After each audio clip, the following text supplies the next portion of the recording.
What's going on, everybody? It's Cannabis Guru, and I got a veg update for you. These are all G13, okay? I want to go over some things.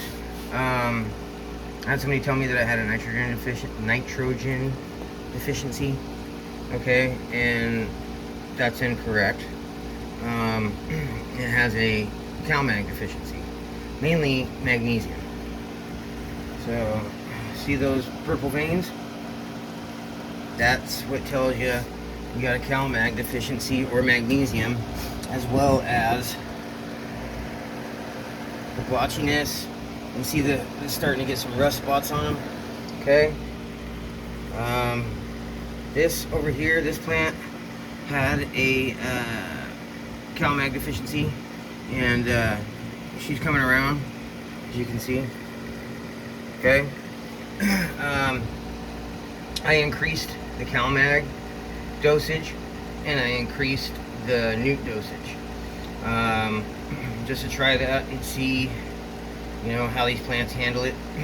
I think my ppms came out to around 2,000 ppms. That's because I did 5 mils per gallon. I only made 1 gallon, okay? I did 5 mils per gallon of the Maxi Grow, and then 5 mils of CalMag. Okay, pH at a 5.9 or a 6. Temperature of the water is about 70 degrees, and it's RO water. So yeah, these ladies should come around. Like I said, this one's already on its way. As you can see, she's turning out beautiful. She's stacking up really nice. This plant does. I don't know if you can see all that shit, but I mean, she's super thick, dude. So we'll see how. Whoa, I'm sitting on a bucket. So we'll see how she does now that she's snapping out of the deficiency and she's not root bound anymore. This was the only plant that was root bound. When I transplanted it into a 1 gallon pot, within a day, she started looking a lot better. So that's really good.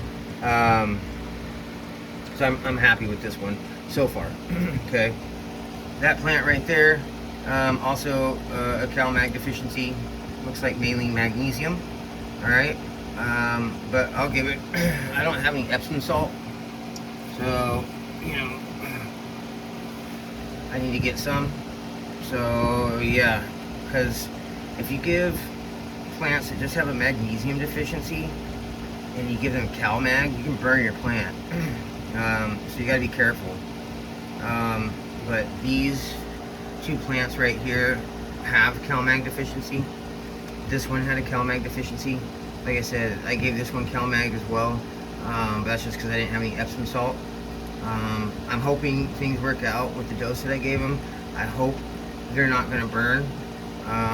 If I start seeing some burning, I'm gonna go ahead and flush them.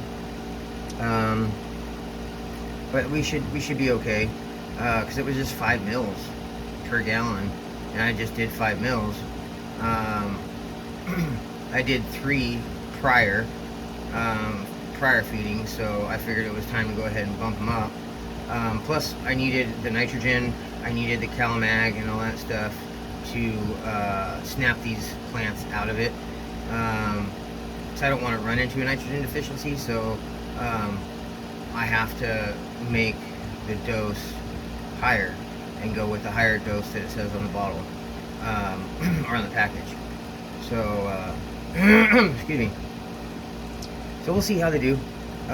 They're all stacking up quite nicely. This one's still a little stretchy. Okay, this pheno. All right, but she's not as bad as the one that's in the flower tent. This plant right here stacks up super tight.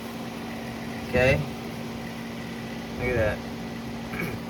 But she's a slow grower, very slow. I don't like that. And the one that's in flower doesn't look like it's going to put off very much. It didn't have any growth down below. I just had the tops, so I'm pretty disappointed. I don't know if that's something that I did, because I I did some LST, some low stress training, right? Yeah, with those plants, and I bent down the main stalks, the main colas, and you know, spread them out or whatever with the scrog, so I could keep them lower, away from the light, and it gave me more tops, right?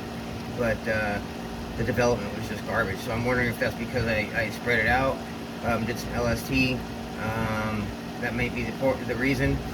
Also, during veg, I was giving them too much red spectrum, and so that didn't help me out at all. So I switched that over to blue, so blue and white, so that way it wouldn't stretch anymore. And I was surprised that over the last 2 weeks of transition, they've stretched in blue light. There was no red at all. So, but now, because the transition phase is over, it's been 2 weeks exactly, I went ahead and flipped the red on to 60%. Now I'm going to leave it like that for, I don't know, a week or two, you know what I mean? And then I'll switch it to full power and leave it. So, but we'll talk more about that during the flower update. But yeah, man, these things are doing really good. Really pleased so far. This stalk right here, I don't know how bendy it is anymore, so I got it staked up, but I'm just gonna leave it staked until I feel that it's ready. Oh shit!